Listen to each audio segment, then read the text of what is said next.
Isang matinong hamon. I-contempt ninyo si Pangulong Duterte. Ay, nako. Yan. Kung talagang kayo ay para sa bayan, ha? Kung talagang kayo ay hindi binabayaran, ha? Ipa-contempt ninyo, isyuhan nyo ng arrest order.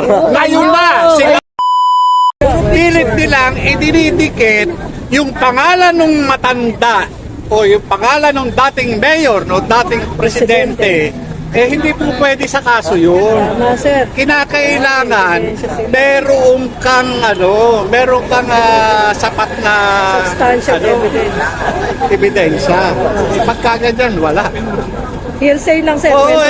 Yung ginagawa lang nila ay para sa kanilang political career. Yes. Ito, yung ginagawa nila sa Quadcom ay magpasikat para maka-avail ng mga oras para doon sa kanilang maagang pangangampanya. At bayad sila sir, bayad. Oo, at yun di umano, talagang bilyon ha? Di umano, bilyon ang kanilang mga tinatanggap para gawin nila yung kanilang pag-iimbestiga kuno. Kung makikita mo, talagang todo performance talo pa yung investigador doon sa presinto Pag grandstand diba? Yung mga gago. Talo pa yung investigador sa presinto kung magsagawa sila ng kulang na lang tubigin yung mga resource person kulang na lang kuryentehin Biro mo ang sabi ni Dong Gonzales. Kung mapatunayan ko ano gusto mong gawin ko sa iyo. Kung ako nandun, ano yung gusto mong gawin sa akin? Diba, loko-loko ka pala Yes, sir. Diba? Diba yung ganun Di obra kaya ano yun. Balik sa kanya. Masyado lang sila arugante. Nung nagsisigaw si Kongkul. Jay Kongkul. Hindi mo ba alam na nagkalat yung mga chismis noon? Dapat gumagawa ka na ng ebidensya. Dapat sa kanya, pumunta ron sa TV5, nandun si Christy Permen. Chika lang pala, Si Carminit. Dapat kay Christy Perminit. Ayun, shout out kay Manay Christy. Long time no see. Kaibigan natin. Alam nyo, si dating Pangulong Rodrigo Duterte, matalino ito.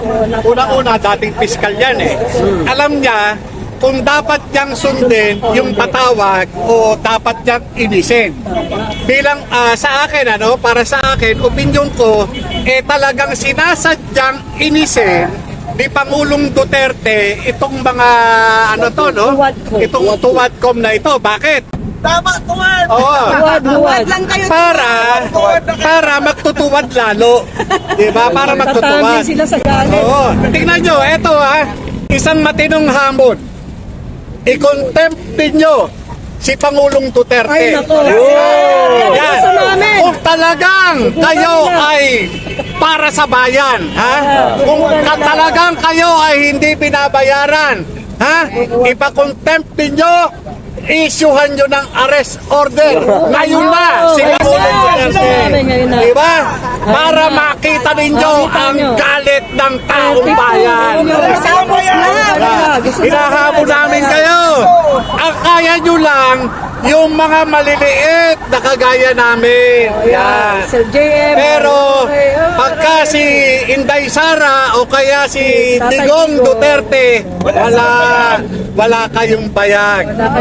Subukan nyo. Wala kayong bayag. Kasi ang utos sa inyo ng inyong Panginoon, huwag niyong ikukulong yan, mawawala tayo sa pwesto. Sir, lalo na nanalo si President Trump. Subukan nila. Kaya yun kaya isang malaking malaking epekto malaking impluwensya lalo na rito sa Southeast Asia. Yung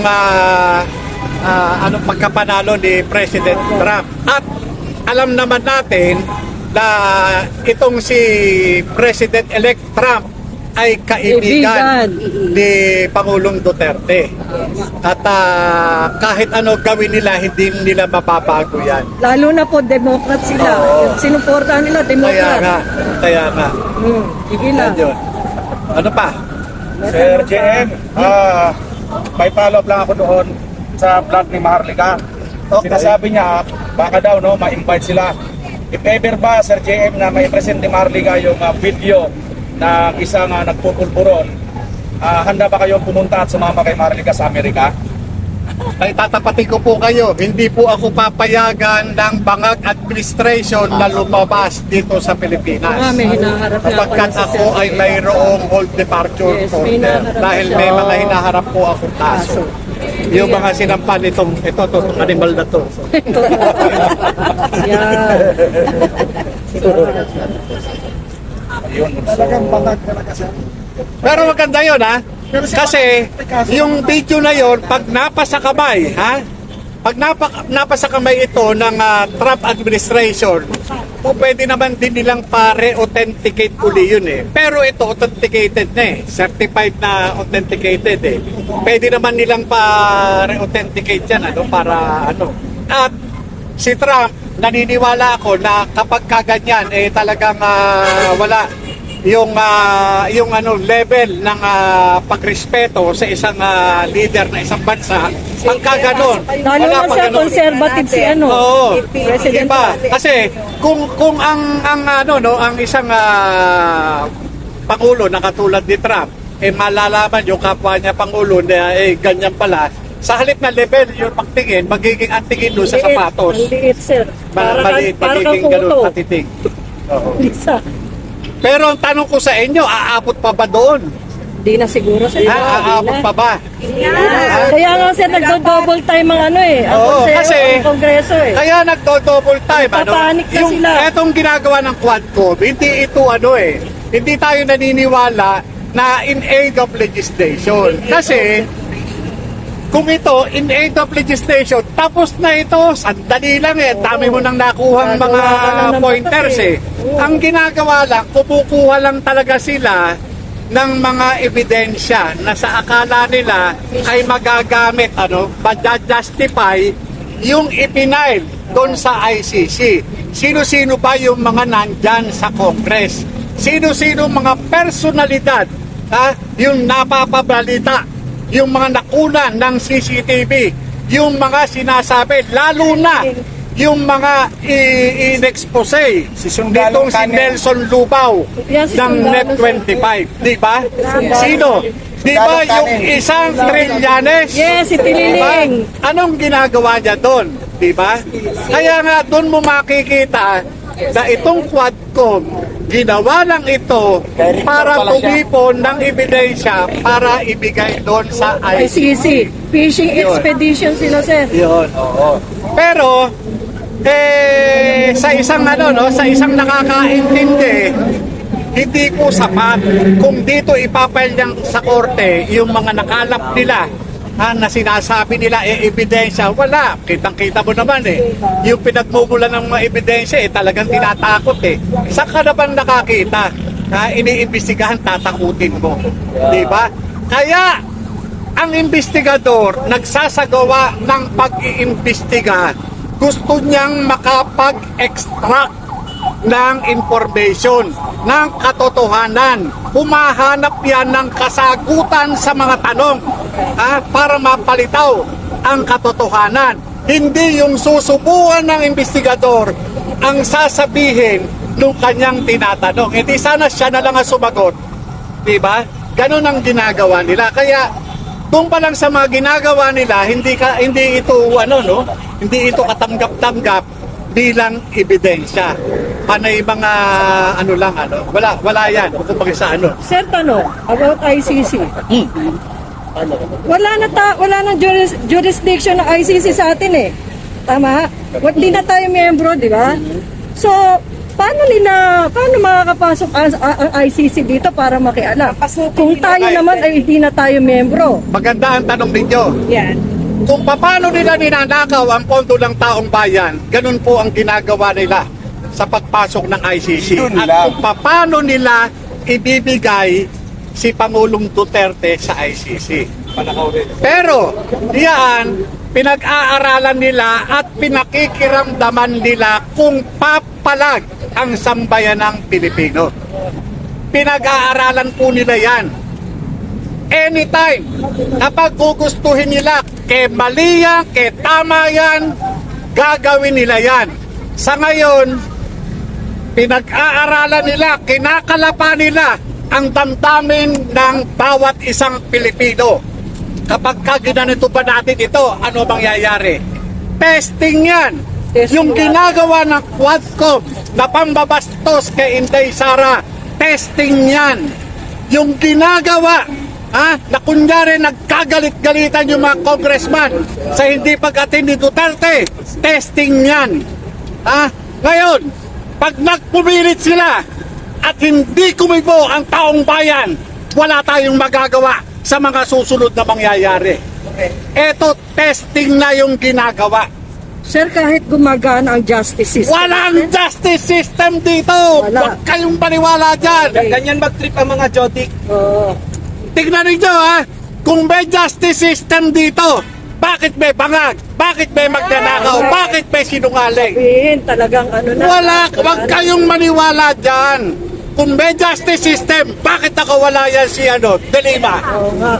Pati Diba? si Bakit itong si Asierto hindi nakakulong? Si Guban, Nagsasalita sir, rin sa bakit nakawala Kongreso. yan? Wala. Si Guban. Diba? Wala.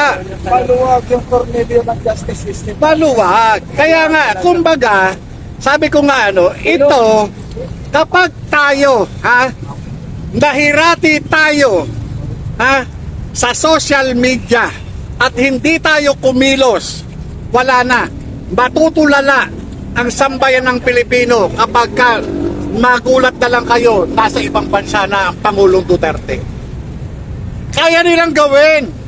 Hindi, huwag tayong mahirate sa sasabihin natin na ganito, ganyan, ganito. Hindi, nakakapagnakaw Oo nga. Diba? Naidadivert nga yung pondo Diba? PhilHealth. Naidadivert PhilHealth, sir. O ilan na yung na-divert, di ba? Hindi lang, yung PhilHealth, tahabol pa Dalawa, wala. Yung nga lang pondo ng flood control, Yun, 400 plus, 5,500 projects. Baybayin nyo, kayong mga vlogger, puntahan ninyo yung mga tanggapan ng DPWH. Puntahan ninyo. Huwag na kayong lalayo. Metro Manila District Engineering Office 1, nandyan sa floodway. Malalaman ninyo kung ano yung mga ginagawa nilang flood control. Magkano yung mga nakalaan. Yun lang Ilog Pasig. Nandyan ang pondo ng party list. Bilyon. Bilyon yan, dredging. Pero bumabaha pa rin. Marikina, tignan ninyo. Di ba? Nagiging swimming pool, nagiging fish pond. Pero yung congresswoman nila, tignan nyo. Diba? Nagpapasasa. Diba? O yan Yan pa lang nakikita kung paano nila maniobrahin ang pondo ng bayan. Kaya wag tayong aasa na ang ICC ay hindi kinikilala ng bansang Pilipinas. Wala ka nga sa papel. Pero, gusto naman ng presidente. Diba? Pero nga, babae at lalaki nagsasama ng walang papel. Di ba? Hindi imposible yan sa ICC. Yes, sir. Diba? Oo, sir. Tama ka doon. Pero ordinaryong mamamayan na Sir JM, pwede ba natin masita itong mga ICC? Kasi wala naman sila jurisdiction dito Unang-una, sino sisita? Tayo Ang mga bayan. mamamayan. Ano ang violation? Ay bawal ang ginagawa nila. Ano nga? Pagpangimasok sa ating kalayaan, sovereignty ng Pilipinas. Pagkaganyan, sa alam natin, sa alam natin, may ginagawang paglabag sa batas. Pwedeng pumasok ang warrantless arrest. Yun. Yan. Pwede po yun. Warrantless daw. Kapag ka po yan, pwede nyo po siyang arestuhin. Mali yung Saan? ginagawa mo. Labag yun. Ganito, di ba? Nakikialam ka dito sa official transaction ng official na Nakita ko yung fill up ba yun na taga-ICC dahil pwede. Kaya lang, syempre, yung mga yan, gwardyado. Gwardyado. Masyado nga, sir Gwardyado Sarap yung ng mga buhay yan. dito Oo. Kaya nga, eto, yung kinabukasan ng bansa natin, talagang nasa mga kamay talaga natin. Nasa kamay natin. Kasi, kapag hindi kagaya niyan, bigyan kayo ng example. Halimbawa, si Pangulong Duterte. Ha? Wala nang ibang naging dahilan. Bigla siyang umaten sa Quadcom. Bilang Pilipino, ano ang gagawin ninyo? Makiisa. Magrarally kami doon. Ano gagawin ninyo? Babantayan natin. Susupot. Suportahan Diba? natin. So, sapat ba yung pagbabantay sa labas ng Senado o ng Kongreso? Hindi, sir. Bababago ba ang desisyon o ang yabang o kapangyarihan ng isang kongresista o ng mga kongresista sa presensya ninyo doon sa labas? Hindi rin, sir. Hindi sasapat. Kaya kung marami. Post to people power na. People power. Kaya ano ang dapat? Wala na uwian. Ha? Ang dapat, alam nyo kung ano? Ano, sir? Ayan. Ito na. Ito na. Yan na. Ito na. Ito na. Yun na, yun na, sir. Yun na. Yun na. Last na. Kaya, yun lang ano, alam ko, hindi lang ako ang Pilipino, kayo rin Pilipino. Marami sa mga nanonood sa atin, ano, mga Pilipino rin. At sila, katulad natin, nakikiramdam din. Diba? At nakaantabay sa mga susunod na mangyayari. Sapagkat, isa lamang ang nakikita nating magiging hudyat o magiging umpisa. Ito yung pag-attend ni Pangulong Duterte. Yan na. Diyan na makikita yung galit ng taong bayan. Sir. Ha? Tanong pa. Ay. Sir JM, ano ang inyong mensahe para sa mga kababayan natin na nawawala ng pag-asa? Actually, nakakita tayo ng panibagong pag-asa dahil nga po sa ay paano kaalyado natin ang nanalo sa or mabait at kaibigan din natin Pangulong Duterte yung nanalo ngayong Pangulo ng Amerika. Oh, pero syempre sa atin magandang indicator 'yan. Pero wag pa rin tayong magiging kampante sapagkat ang tunay na laban ay nandito sa ating bansa. Kung patuloy nating papayagan, umasta itong mga politiko, partikular yung mga kongresista ng miyembro ng Quadcom, kung hahayaan natin, patuloy nating hahayaan yung pag-iinarte nila, ayan na po, kawawa po ang ating bansa. Kaya po, dapat patuloy tayong magkaisa. Magpalakas, magparami, at patuloy na manindigan. Tsaka sir, malapit na eleksyon, dapat hindi na iboto yan ng mga taong bayan. Yung Kaya mga nga kongresista na yan. dapat pa bang paabutin natin ang Hindi eleksyon? na. Hindi na dapat. Diba? Dapat pa bang paabutin natin ang eleksyon? Ganda nga sir eh. Hindi na nga dapat eh. Pabuti ng Pasko! Ayun Napaabutin eh. sir. Kaya yun yung ano, kung ako tatanungin, hindi ko na papaabutin pa ng eleksyon itong mga ito. Dapat kumilos na ang taong bayan. At aabangan po namin ang mga pagkilos na ito at kami magiging kaisa ng kahit sino ang grupo na Opo. magpapasimula ng Sino man, pagkilos para tapusin nananawagan ang kami. pamamaga ng mga nasa palasyo ng mga ahas. Maraming salamat Sir Jay. sektor. Mabuhay kayo. Maraming salamat po sa inyong lahat. May tanong sir, may tanong pa. Sige. Going back to your old sa okay lang ba tanongin si Jen? Opo. Meron po ba development or next year?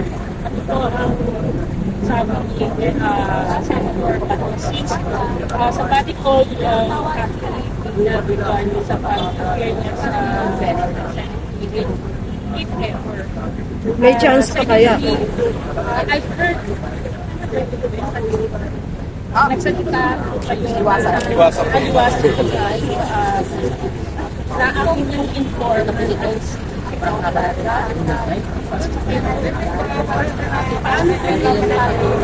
never natuloy yung pinag-invest? Yun po yun lang yan. Unang-una, ganito po yun. Sabihin nila, Hindi po, ganito po yun. paano po tayo? Yung hearing, nakadepende po yan doon sa liderato si Senator Pato at doon kay Senate President at sa nakikita natin mukhang hindi interesado yung liderato ng Senado na ipagpatuloy pa yung Pidea Leaks dahil sa ang involved itong si Lisa Marcos. At kung titignan nyo, kung babalikan ninyo yung transcript, si Lisa Marcos yung binabanggit nung alias Picoy, nung makuha ng CCTV yung pag-uusap ni Ron Enriquez at saka ni Picoy doon sa cellphone sa pagitan ng video call. At yung ilang beses na banggit yung pangalan ni Lisa Marcos. At ano naman yan, di ba, yung sasab sa Senado. Ngayon, patungkol doon sa doon sa confidential informant na nabanggit, hayaan po natin doon sa investigation mismo o doon sa proper fora natin sagutin para at least hindi naman ma-preempt yung kanilang mga